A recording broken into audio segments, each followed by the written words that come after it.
زموږ په معاشره کې دغه د طلاق مسایل ورسته رابلې زیاتېږي. که دا درته ووایم چې په هر څلورو پنځو پوښتنو کې یوه پوښتنه خامخا د طلاق اړوند راځي، او دا ډېر د افسوس ځای دی.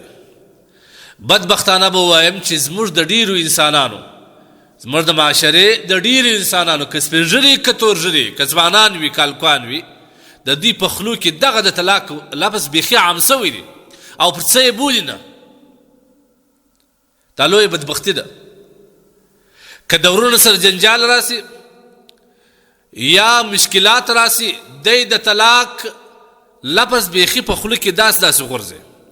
طلاق مې دی که دا وکم، طلاق دې د دې یي که بیا زه سره ګډ ژوند وکم، طلاق دې د دې یي که په دې کور کې بیا دی ژوند وکړي. دغه الفاظ که په بیبان باندې یو کاروبار کوي هم د طلاق اخلي، که پر بیبان باندې پر یو کار کولو باندې قسم پر ځای هم طلاق اخلي. د دې د طلاق وي چې زه به دا کار کوم، پر دې د ښځې په 3 طلاق وي چې دی به دا کار کوي. دا څه شي دی؟ ګورئ، دا نکاح دا د اسلام د لوري یو اجازت دی، د نبی کریم صلی الله علیه وسلم د مبارک سنتو څخه یو سنت دی. د نکاح په ذریعه د انسان ژوند سمیږي. د نکاح په ذریعه باندې د انسان په ژوند کې سکون راځي. د خاوند او د میرمن ترمنځ ډېر خواږه تعلقات وي. ښځه نبی کریم صلی الله علیه وسلم او قرآن د کور سکون بللی ده، د کور راحت یې بللی ده. د دې په مابینځ کې ډېر خواږه تعلقات وي. دا د اولادو د فامیل د غټېدو یو لویه ذریعه ده. اولاد څو نازم نعمت دی، لیکن دا په دې تعلقات راځي. موږ تاسو د دغه تعلقات د ختمولو لپاره چې کوم الفاظ شرعاً مشروع شوي دي هغه موږ پر هېڅ نه بولو. که موږ د یو چا سره جنجال وکړو طلاق اخلو، که د ورونو سره جنجال وي هم طلاق اخلي، که یو کار کوي وي هم طلاق اخلي، په بازار کې که سودا کوي هم طلاق اخلي، که د انډوالانو د ځوانانو په مجلسو کې ناست وي یو بل ته هم دغه الفاظ بیخي زیات سره استعمالوي. که یو ځای پر یو هوټل باندې چای وخوري یا ډوډۍ وخوري، یو وایي طلاق دی که ته پیسې ورکړې، بل وایي طلاق دی که زه پیسې ورکړم. دا مسله واوري د الله بندګانو. طلاق دا دغه خوږ ژوند ختموي، دغه تعلقات قطع کوي. دا ښځه حلاله ده د طلاق په ذریعه باندې چې 3 طلاقه پرس حرامه ده. بیا د دغه ښځې سره تعلق ساتل زنا ده. علیاذ بالله. موږ وینو زموږ معاشره کې انسانانو 3 طلاقونه اخیستي، د هغه باوجود د دې ښځې سره ګډ ژوند کوي او دا په زنا اخته دي. دا نوی نسل ټول حرامیان دي. ځکه حرام د زنا حرامه ده، د حرام په ذریعه باندې اولاد زېږولی دي. دا څه شي دی که نه؟ موږ تاسو په دې مسلو کې سوچ نه و. حدیث کې راځي نبی کریم صلی الله علیه وسلم فرمایي ابغض الحلال الى الله الطلاق. په حلال او په مشروع شي کې الله ته ناخوښه شي طلاق دی. الله ته خو نه ورکوي. دا الله پاک جل جلاله مشروع کړی دی د پاره د دې کله کله د خاوند او د میرمنې په مابینځ کې تعلقات ډېر ګران سي، اجتماعي ژوند ګران وي، نو د هغه د خلاصون لار دغه طلاق دی. لیکن موږ په څه شي کې استعمالو؟ موږ د بازي سم استعمالو، د انډوالۍ سره هم استعمالو، پر یو کار چې ځان آماده کوو هم طلاق اخلو. ډېر کسان دا رقم که دا کار ده وکړي پر دې په 3 طلاقه طلاق او هغه پر طلاق هم سي. ګورې دا طلاق معمولي شی مه بولئ. او حدیث کې راځي نبی کریم صلی الله علیه وسلم فرمایي چې 3 جدهن جد وهزلهن جد. 3 شاندار کم دي. که دې قصد وي ووایې هم واقع کېږي، که دې قصد نه وي د مذاق څخه یا د خطایي څخه ستا د خولې ووځي هم واقع کېږي. هغه 3 څه دي؟ النکاح والطلاق والرجوع.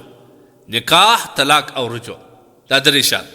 دا که ستا قصد وي د خولې وباسې هم نکاح واقع کېږي او هم رجعت واقع کېږي، هم طلاق واقع کېږي. او که دې په مذاق کې قصد نه وي یا د قسم پر ځای وه که هغه کار وکړي هم دا طلاق بالکل واقع کېږي. په دې کې دا خلک ډېر وایي زما خو پام نه، ما خو په کسر دا طلاق نه ده کړی، زما در خولې ووتې، دا عذر نه دی، دا طلاق واقع کېږي. یو طلاق چې دې واخلي دا طلاق یې رجعي دی، بیا د 2 طلاقو اختیار لري. که د دویم واخسي بیا د یوه طلاق اختیار لري، که د دریم واخسي بیا دا ښځه پر تا ابدي حرام سو. قرآن کې الله پاک جل جلاله وایي فلا تحل له حتى تنكح زوجا غیره، تر هغه ساعته دته حلال نه ده چې دا ښځه به د بل خاوند سره واده کوي، بیا به هغه شپه ورسره تېري، بیا به هغه طلاق ورکوي، دا به عده تېروي، بیا به دغه اول خاوند ته روا کېږي.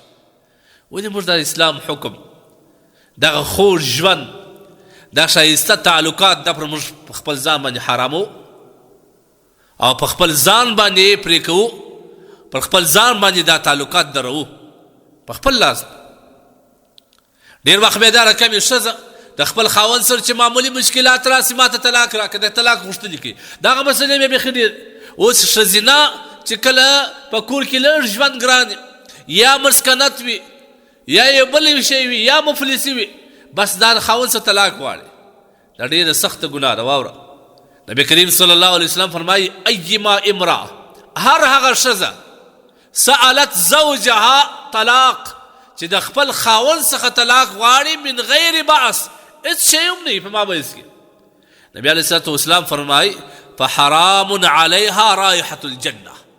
سبحان الله، د جنت بوی پر دې ښځې باندې حرام دی چې بغیر د ضرورته، بغیر د حاجته، بغیر د مشکله خوږ ژوند وي، خامخا یو مسکنت به وي، یو مفلسي به وي، ګوله به نه وي یا به ګوله وي غوښې به نه وي، په دې باندې ښځه سر نفټي غواړي چې د دې څخه علاوه بل ښه خاوند پیدا کړي. دې ښځو ته نبي علیه الصلاة والسلام پیغام کړی دی که دا ښځه بغیر د ضرورت څخه د خپل خاوند څخه طلاق غواړي، نبي علیه الصلاة والسلام وایي د جنت بوی پر دې حرام دی. لہذا د دې طلاق سره باید موږ ډېر احتیاط وکړو، خاص کر دغه د انډوالانو په منځ کې چې دا د طلاق الفاظ استعمالېږي، دا حساب ورته کوه که دې درې وارې استعمال کړ او طلاق دې واخسي یا دې په یو کار کولو باندې درې وارې استعمال کړه او کار دې وکړي هم، دا طلاق واقع کېږي، دا ښځه حرامېږي.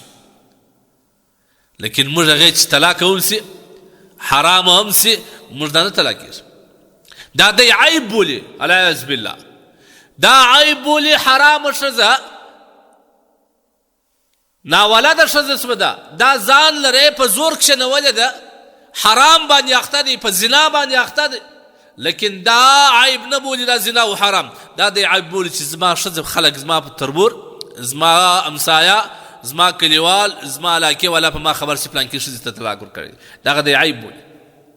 لا تخافوا فی الله لومة لائم، دا الله سبحانه وتعالی په خاطر باندې د هېچا د ملامتیا سباک مه کوئ. طلاق رالی خو حل لارې وباسه که نه، علماو څه پوښتنه وکړه شرمېږي پر چیش باندې. داسې کسان زموږ په معاشره کې شته چې د لس وارې طلاق زیات اخیستي، اوس هم د هغه ښځې سره اوسېږي. دا مسله واورئ، دا حرام دي د دې ښځې سره اوسېدل، که یې طلاق اخیستي یا یې طلاق ورکړي یا یې پر یو کار باندې طلاق اخیستي اکاره کړي، درې وارې دا رقم طلاق اخیستي اکاره هم کړي، دا طلاق واقع دی. نور د دې ښځې سره د ده ژوند د ده تعلقات ساتل حرام دي، ورته کتلی لا نسي در څو چې نکاح شرعي نه راغلی. نکاح شرعي هله راځي چې دا ښځه به بل خاوند کوي، بیا به هغه په خپله خوښه طلاق کوي، بیا به تا ته روا کېږي. لیکن موږ دا پر هېڅ نه بولو، بس طلاق دی طلاق دی. بعض خو بیا دا هیلې وایي چې ما طلاق نه دی ویلی، توا مې نه ده ویلي، تا مې ویلې ده. ته د علماو څه پوښتنه وکړه، دا زموږ د کتابو صریح عبارت دی چې کم طلاق عام سو په هغه کې بیا حروفو ته اعتبار نشته چې توا د کتا وویل سو، دا طلاق واقع کېږي. لهذا عزیزانو د خدای دپاره دغه الفاظ د خولې وباسئ، دا ستاسو خوږ ژوند، دا حلال ژوند، دا په حرامو په تریخوالي در بدلي. اولاد به دې پر یوه روان وي، ته به پر بل روان یې. دا د خولې ایستل ډېر اسانه دي، لیکن زغمل یې د دې نتایج زغمل دا ډېر سخت ګران دی. په دې باندې پام به ډېر کوئ.